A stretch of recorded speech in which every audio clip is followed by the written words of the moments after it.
Bienvenidos a este curso básico de Python. Ya hasta se me había olvidado que iba a presentar. Eh, bueno, ¿para qué es este curso? Obviamente es para aquellos quienes no saben tanto de programación, o como aquellos que saben de programación o un poco de programación, no importa tu nivel, y que quieras aprender Python. Sobre todo eso, es para gente que quiera aprender Python. Es un lenguaje bastante intuitivo, bastante bonito. Llevo poco de usarlo, relativamente poco. Pero a mí se me hace uno de los mejores lenguajes para poder, o mejor dicho, para empezar a programar. Y bueno, creo que es algo cliché, siempre que te enseñan algo nuevo, te enseñan la historia de lo que vas a aprender. Y creo que no es la excepción, tienen que saber, a lo mejor no sé toda la historia, a lo mejor se me escapan algunas cosas, pero mínimo lo básico, las bases de Python, y pues de dónde viene, cómo surgió y cómo ha sido lo que es ahora. Creo que eso sí lo podemos englobar en esta pequeña introducción que es la historia de Python. Ah, ¿Cómo empezó? Bueno, Python apareció a finales de los 80s, principios de los 90s por Guido van Rossum. ¿Quién es este vato? La neta ni yo sabía quién era este hombre, este ingenioso hombre, hasta que pues conocí Python y me empecé a entrar un poquito más y fue de, oh, tan, es este señor de ahí, ese hombre que ven aquí, es el creador de Python. Este, este de aquí, es más, él es el creador de Python. Agradezcanle porque él nos va a ayudar a un friego en todo lo que vamos a hacer.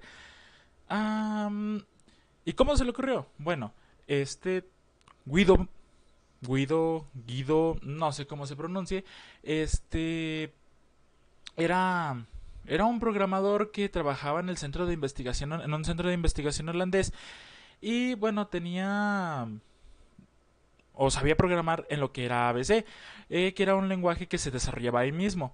En una Navidad el tipo dijo, bueno, pues hay algo, no tengo nada que hacer, este, ¿por qué no hacer algo que trascienda a ABC, ¿no? Ahí en el centro de investigación holandés pues le dijeron, no, ¿sabes qué? Nosotros nos quedamos con nuestro programita, todo chido, todo chévere. Y pues bueno, dijeron, este men dijo, bueno, yo voy a seguir mi propia iniciativa, ¿no? Entonces, el nombre, curiosamente, es porque le gustaba un grupo, no, la verdad no sé de qué es, son libres de buscarlo, que es Monty Python.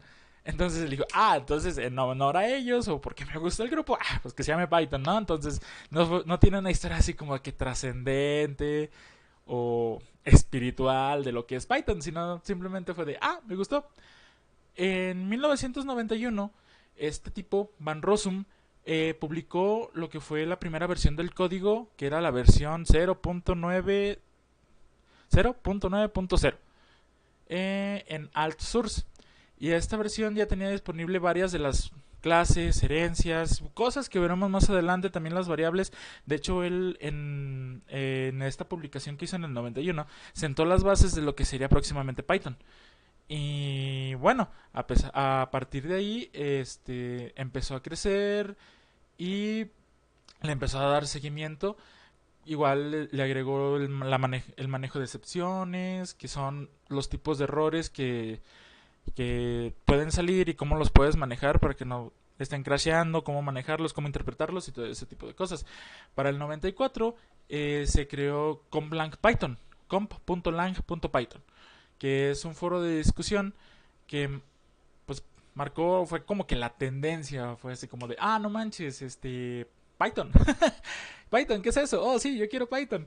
Y se empezó a popularizar bastante.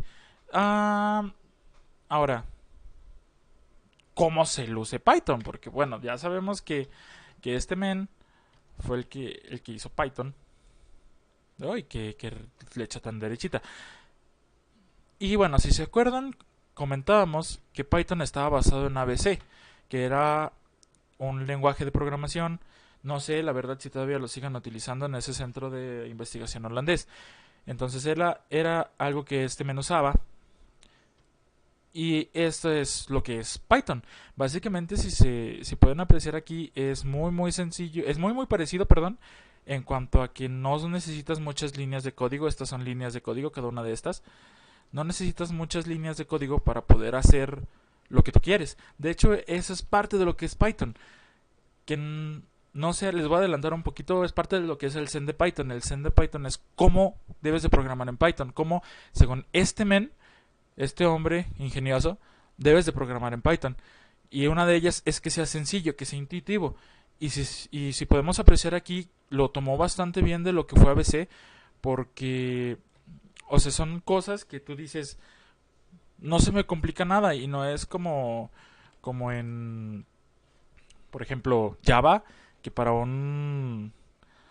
ejemplo, un while, ahorita que venía hablando con un amigo sobre eso de un while, es while, bla bla bla, bla bla bla, luego aquí tienes que abrir esta cosa, y luego acá se tienes que poner esa, y luego poner esto, porque si no, pues ya valió, y aquí en medio, pues escribir todo lo que tú quieras, ¿no? Y, ok, dices, wow, ¿y eso qué? ¿O por qué dices que es más fácil? Bueno, porque en Python es solo así, aquí lo que tú quieras, la sentencia que tú quieras, pones esos dos puntitos, y aquí empiezas a escribir. Y ya, eso es todo. O sea, en la ejecución es mucho más sencillo. Mucho más intuitivo. Ahora, ya sabemos, ya vimos cómo es un poco de Python. No los quiero atiborrar con toda la historia de que, oh, sí, este man se pasó 30 años programando y después dijo, oh, sí lo voy a hacer. Es solo una pequeña introducción para que ustedes vayan buscando de lo que es Python, ¿no? Ah, algunas características de lo que es el lenguaje, que tiene este lenguaje en sí, es de que primero es un lenguaje de alto nivel. Y tú dirás, bueno, ¿qué es un lenguaje de alto nivel? Un lenguaje de alto nivel es aquel lenguaje, si nos regresamos a esta diapositiva, en el cual si sabes un poquito de inglés, con que sea inglés mínimo, que sepas para qué es if esto, o decir I am, o cosas así, cosas que te enseñan muy básicas ahora, que son ya muy básicas, puedes leerlo tú mismo sin necesidad de un intérprete, sin necesidad de que te estés quebrando la cabeza con diccionarios, viendo qué es cada cosa, porque pues es el lenguaje máquina o es lenguaje de bajo nivel que muy rara vez se entiende. Y es básicamente el hype de Python, de que es un lenguaje de alto nivel que mientras tú vas codificando, mientras tú vas programando, es de manera intuitiva lo que quieres hacer. Por ejemplo, un ciclo, no sé, si quieres decir, es que quiero que para cada uno de, ¿cómo se llama? Por ejemplo, mm, para cada alumno de la escuela, quieres darle beca. Entonces, ¿cómo haces para cada uno? En inglés, para cada uno de ellos es un for. Y así se programa en Python. For alumno in escuela. Y ya, eso es lo que es un ciclo for. Y aquí daría la sentencia de que, no sé, no sé, sería darles beca. Y para cada uno, entonces, sería darles beca. Ya, obviamente no es así, es algo resumido. Pero básicamente de eso se trata, de que sea intuitivo, de que no tengas que quebrarte la cabeza para saber qué quieres hacer o de qué estamos hablando.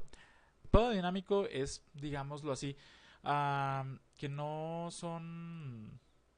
Las variables no son estrictamente lo que tienen que ser. Por ejemplo, una variable al inicio de tu código puede ser un número, después puede ser una letra, puede ser una cadena, puede ser una lista, un diccionario, una pila, una cola, no sé. Puede tomar varios valores y no es necesario que vuelvas a declarar esa misma variable, que la vuelvas a poner, que le digas el tipo de variable que va a ser. No, en Python es bastante sencillo manejar variables porque no tienes que definirla. No tienes que decir, por ejemplo, otra vez regresamos al caso de Java. No tenemos que poner int int a igual a 0. ¿Eso qué quiere decir? Que la variable a, esta de aquí, va a ser un entero, va a ser un número entero y lo vas a inicializar en 0. En Python, adelantándoles un poquito de lo que va a ser la primera lección, la primera clase, es, si quieres un número almacenado en una variable, es básicamente eso. Y después, a lo mejor de mucho código aquí que tú tengas ejecutando, puedes decir, voy a reutilizar esa variable porque ya donde voy ya no la voy a necesitar. Entonces esa variable va a tomar el valor de hola. Y ya, sin hacer tanto rollo, sin hacer lo que en Java se conoce como parses, cambiar el tipo de dato. Aquí no, aquí simplemente es de, ahora quiero esto. Y vámonos, se hace. Orientado a objetos. Estas cosas es por lo que un lenguaje de programación funciona. En lo personal no soy amante de .NET, que es programado a eventos, que básicamente, como su nombre lo dice, es dependiendo del evento que suceda, dependiendo de lo que el usuario haga, es lo que se va a hacer en el programa.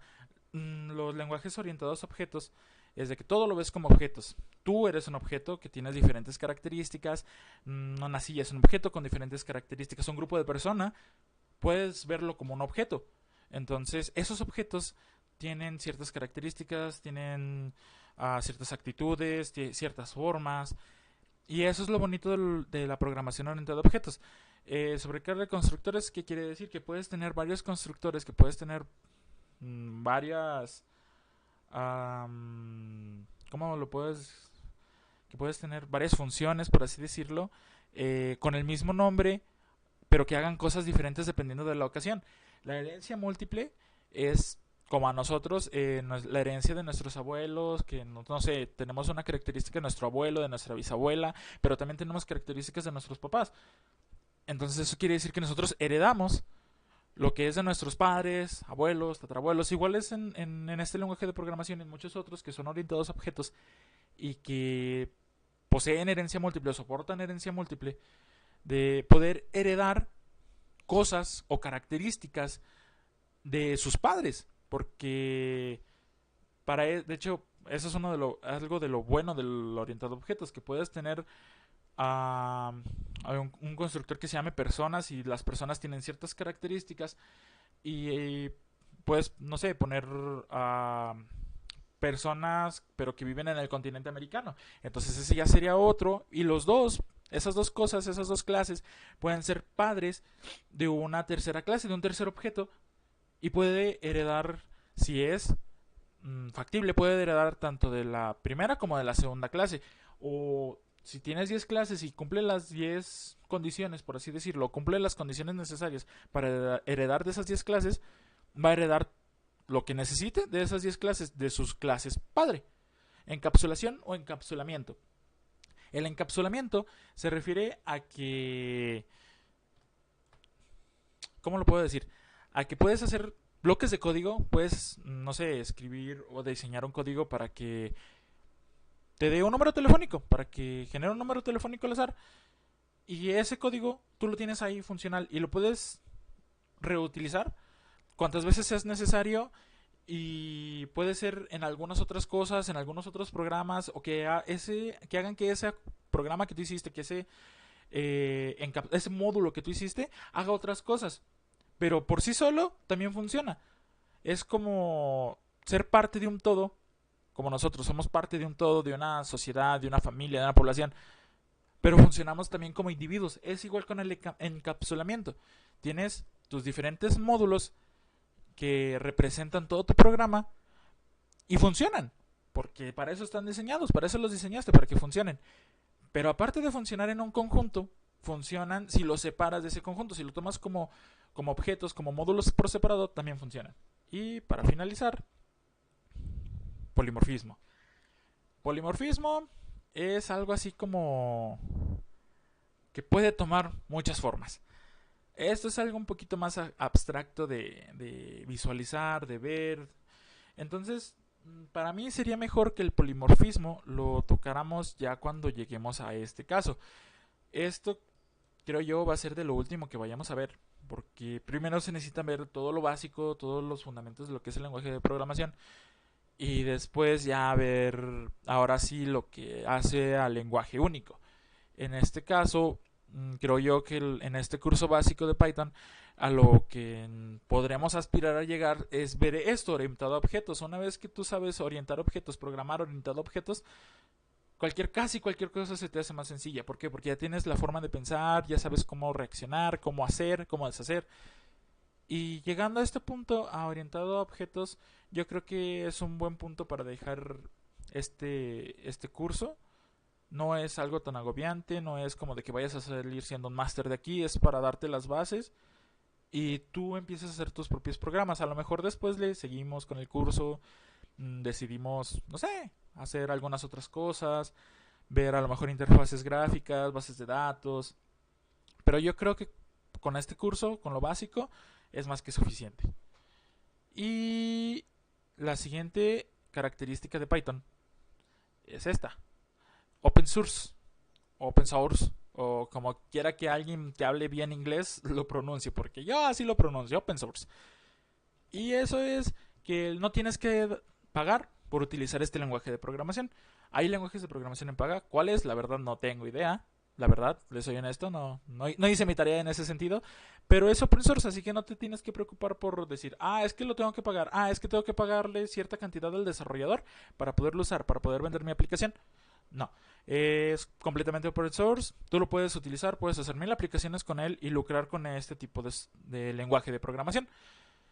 Y bueno, creo que es algo que nosotros hemos tratado todo este rato que llevamos aquí. La verdad no sé cuánto llevo monologando.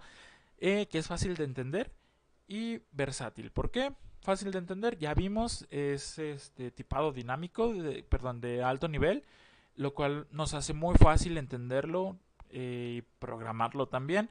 Y versátil porque al momento de ser fácil de entender y al momento en el que es un lenguaje de programación con el cual puedes hacer mucho programando muy poco, se te hace más versátil, se te hace más fácil, puede ser más sencillo programar y que alguien más lo entienda. Y creo que, bueno, estas son todas las características que tiene Python. Son bastantes más, pero estas son las que hacen lo que es Python ahorita. Y bueno, aquí tenemos lo que será el temario para este pequeño cursito de Python. Tenemos la introducción, que sería el tema siguiente, en el cual pues, vamos a ver los requerimientos mínimos que tiene Python para instalarse. Obviamente vamos a ver su instalación y conocimientos previos, si es que se necesitan algunos. Esto pues, ya lo checaremos con más calmita el siguiente video. Elementos del lenguaje también, tipos de variables, tipos de datos y operadores. Las variables, para quienes sepan un poquito de matemáticas, pues son letras, números, palabras que tienen algún valor asignado. En este caso puede ser numérico, puede ser de listas o pueden ser nombres también. Los tipos de datos que existen en Python, los tipos de datos que se pueden manejar, aparte de los obvios que son letras y números, que son alfabético y numérico o tipo cadena, como se les conoce, tipo cadena y numéricos, y los tipos de operadores que hay, operadores lógicos, binarios y todo ese tipo de cosas. Estructuras de control, para flujos de control, para saber o para desindicarle al programa esos son para indicarle a los programas que no siempre van de una manera lineal. Que, por ejemplo, puedes tener tú un bloque de código y dices, ok, pero si se cumple esta condición, si se cumple esto que yo te estoy diciendo aquí, pásate hasta la línea 50, 300, 1000 y ejecuta lo que hay, ignora todo lo que hay detrás y ejecútalo desde ahí, y de ahí te puedes mandar de nuevo, te puedo regresar o te puede ir adelantando código dependiendo de cómo los tengas definido en tu flujo de control, en tus estructuras de control. Colecciones de datos, ¿qué son estas? Por ejemplo, vamos a ver lo que son las tuplas, los conjuntos. Ya estábamos hablando un poco de conjuntos hace rato con los grupos por ejemplo, de personas, los grupos de datos, etc. Diccionarios, también podemos manejar diccionarios en Python, lo que les decía también hace un momento, las pilas y lo que son las colas. Son unos tipos especiales de datos en Python y bueno, van a tener su sección y cada uno los trabajaremos aparte. Ya en su respectiva sección veremos qué es cada uno de ellos, cómo funcionan y cómo los vamos a operar. Entradas y salidas de datos, esto también es muy importante. Sin entradas, si no podemos meter datos en nuestros programas y él no nos puede responder una salida ya programada que nosotros le tengamos, como que carece un poco de sentido el programar algo, valga. Lo que también veníamos comentando al inicio del video, el manejo de excepciones, qué es lo que sucede cuando en Python tenemos un error, ocurre un error o no teníamos previsto que algo como eso iba a pasar. Entonces para eso es esta pequeña sección de aquí, para manejar esos errores, poder gestionarlos, que aparezcan, que no aparezcan y saber qué hacer cuando salgan. Clases y objetos, también algo que ya habíamos tocado en el inicio del video, qué son las clases y qué son los objetos, para qué sirven. Bueno, ya en adelante ya vimos que pues, un objeto es cualquier cosa puede ser un objeto, todos son objetos en la programación orientada a objetos, y las clases son las propiedades, por así decirlo, lo vemos más a fondo, las propiedades de los objetos. Herencias, también ya lo venimos comentando un poco, qué son las herencias, cómo se manejan y los dos tipos de herencias que hay, la herencia simple, la que es de un solo padre, y la herencia múltiple, que tiene varios padres que le heredan a un módulo hijo. Y los métodos de las colecciones, que sería básicamente ligada con esta, ya hemos aprendido un poquito más lo que son las herencias, las clases, los objetos, manejos de excepciones, cómo se mete, cómo se sacan valores, y teniendo todo eso, sabiendo ya todo eso, ya nos podemos regresar un poquito a las colecciones, que tienen un poquito más que ofrecernos, y verlas un poquito más a fondo también. En sí, esto sería lo que es todo el curso, no hay nada más. Bueno, sí, obviamente hay mucho más, a lo mejor después me animo a sacar, no sé, bases de datos, como les comentaba, interfaces gráficas, porque no todo es consola. De hecho, lo ideal sería que se programara con interfaz gráfica. Así que, sí, después no veo por qué no hacer un video ya de un Python un poquito más, por así decirlo, intermedio avanzado. Pero yo creo que por el momento esto es más que suficiente. Y hace rato les comentaba una parte que es el Zen de Python, que básicamente es esto. No es todo, obviamente, es un extracto, pero eso es lo que a mí más me importó. No me importó, porque todo importa, pero es como que lo que resalta más lo que es Python. Aquí está lo que les decía un momento: lindo es mejor que feo, explícito, o sea, que sea lo que tiene que ser, es mejor que implícito, es mejor que estar poniendo cosas que no son, o estar haciendo el código muy complejo. De hecho, aquí está: simple es mejor que complejo. O sea, siempre va a ser mejor algo sencillo que algo que te haga batallar un poco. Pero complejo es mejor que complicado. Ahí hay una diferencia. Y dices, bueno, es que complejo no es lo mismo que complicado. No, no es lo mismo. Complejo y simple sí son distintos, pero igual complejo no es que sea difícil, no es que sea complicado. Complejo es nada más que tienes que realizar más pasos para llegar a esa solución. Complicado, ese sí es difícil en comparación con los otros dos. Espaciado es mejor que denso, o sea, tienes que tener obviamente pues tu respectivo espacio, identar sobre todo. Ya en el primer video donde tomemos lo que son las variables, vamos a ver qué es eso de identar, y que sí, un código limpio es mejor que algo todo atiborrado ahí en la pantalla y que no lo puedas leer, que no sea legible para ti, para la persona que le vaya a seguir a tu código, que le vaya a dar mantenimiento o que lo vaya a actualizar, o para ti mismo un día que lo actualices y digas, no, ¿sabes qué? Ahora voy a hacer esto, ahora voy a hacer aquello otro. Usualmente debería haber solo una manera obvia de hacerlo. No es de que, sí, es que son como 50,000 formas de hacerlo, porque cada quien tiene su forma de hacerlo. Pero en situaciones, ¿cómo podría decirlo? Especiales, ideales, es la palabra que buscaba. En situaciones ideales, debería solo haber una forma. ¿La forma cuál? La que sea más obvia, más fácil, que te haga todos los demás pasos anteriores, que te los integre todos los demás, de hacerlo. Ahora es mejor que nunca. Nunca dejes para después lo que puedes hacer ahora. Y Bueno, hay otras dos aparte de esa, pero ahorita no las vamos a tocar. Si la implementación es difícil de explicar, es una mala idea. O sea, si tú lo que tú quieres hacer te resulta complejo de explicar hasta para ti, no lo hagas. Hazlo de otra forma, busca otra forma de hacerlo, busca otro enfoque. De hecho, es algo aparte del Zen de Python que va aquí, que es, aunque nunca es mejor que ahora mismo. O sea, si no necesariamente tiene que ser ahora. Si estás trabado, si estás teniendo malas implementaciones, mejor déjalo. Hazlo después, más calma, relájate, despéjate y retómalo desde donde te quedaste. Si la implementación es fácil de explicar, perdón, quizás, solo quizás, sea una buena idea. Esto no significa que sea una buena idea. Puedes tener una idea fabulosa, puede ser muy sencilla, pero a la vez que la implementas, a la vez que la ejecutas, puede que no resultara una maravillosa idea del todo.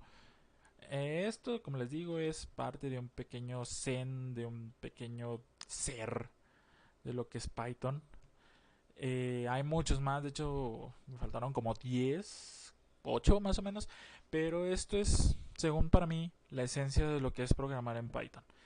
Siguiendo estos consejos, estos pequeños consejos que nos da este Bon... Ay, no me acuerdo, el creador de Python, podemos tener una muy buena práctica de programación, nuestros programas van a ser legibles, van a ser entendibles y van a ser funcionales, teniendo en cuenta lo que es el Zen de Python y bueno, nuestra propia idea, ¿no? De cómo programar. Y bueno, nada, que esto ha sido todo. Sí, no hay nada, ya no hay nada más. Por fin terminé de mi super monólogo. Nomás me queda agradecerles.